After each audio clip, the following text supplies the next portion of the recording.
Gandang umaga sa inyong lahat. Ako si Carl.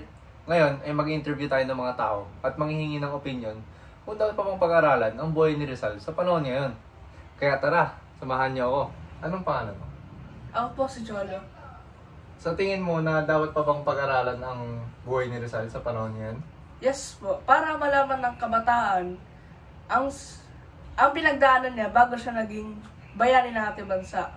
Sumunod siya ng libro na pangalan ay No Limitangere at El Filibusterismo. Ginamit niya ito upang ipagtanggol ang ating bansa. At ayun lang po. Kaya ganun kahalaga upang pag-aralan ng pinagdaanan ni Rizal. Good afternoon po, sir. Okay, good afternoon.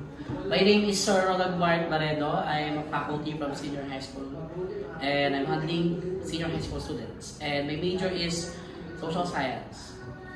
So isang tanong lang din naman po ito, sir. So, sa tingin niyo po ba mahalaga pa po ba ang pag-aralan ng buhay ni Rizal sa panahon ngayon? So definitely, it's a big yes for me. No? So as a social science major, I believe na yung subject na Rizal, it brings awareness sa mga students, especially nowadays.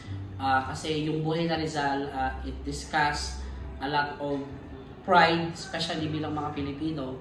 It foster a sense of identity. And syempre, alam ko ang ilang mga Pilipino, kilala nila si Rizal at they consider Rizal as the national hero.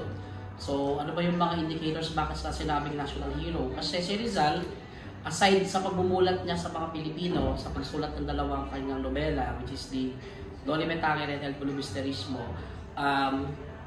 on that case or on that way, nabulat ang mga Pilipino sa identity na meron tayo. And so, masasabi kong definitely dapat i-impose siya sa mga estudyante, pag-aralan ng mga estudyante, para ma-retrieve yung past or yung history na kung paano ba namulat ang mga Pilipino pagdating sa paglalaban ng ating identity. So which is, si Rizal, isa siya sa mga taga-class at lumaban para ipaliwanag sa mga isip ng Pilipino ang paglalaban sa ating karapatan bilang Pilipino. So aside from that, it should be imposed not only sa senior high school, sa college kasi pinag-aaralan talaga ang Rizal. So for me, hindi siya pwedeng tanggalin or i-omit sa curriculum dahil mahalaga siya para maging aware ang mga Pilipino, especially mga kabataan, kung paano ba tayo nilaban ni Rizal bilang isang tunay na Pilipino. So that's it. It should be a requirement for me para mas lalong lumawak ang kaalaman natin. That's a big yes. Thank you po, sir. Anong pangalan mo? Ako si Marcus. Sa tingin mo ba na dapat pang pag-aralan ang buhay ni Rizal sa panahon ngayon? Sa palagay ko, oo, kailangan pa din. Dahil sa palagay ko, ang buhay ni Rizal talaga ay punong-puno ng akda at marami kang mapupulot na aral.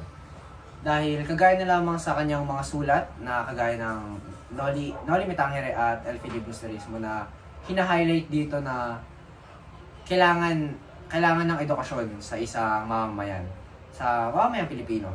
At pinapakita niya rin dito yung ating kulturang Pilipino. Mas bilang estudyante, mahalagang pag-aralan to dahil mas nagiging inspirasyon ito ang buhay ni Rizal upang patuloy mag-aaral dahil sa kanyang pagsasakripisyo sa ating bansa. So, bilang estudyante nga rin, mahalaga para sa akin. Ang asignaturang Rizal ay mahalaga sapagkat nagbibigay ito ng kamalayan sa mga estudyante tungkol sa ating pagkakakilanlan bilang Pilipino. Sa pamamagitan ng kanyang mga nobela, No Limitangere at El Filibusterismo, pinakita ni Rizal ang katotohanan ng ating lipunan at ginising ang diwa ng pagmamahal sa bayan.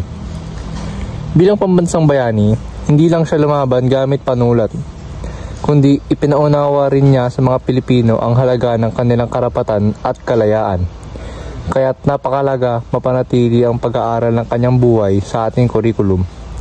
Ito ay upang mas maunawaan ng kabataan ang sakripisyo ni Rizal at mapanatili ang diwa ng pagiging tunay na Pilipino.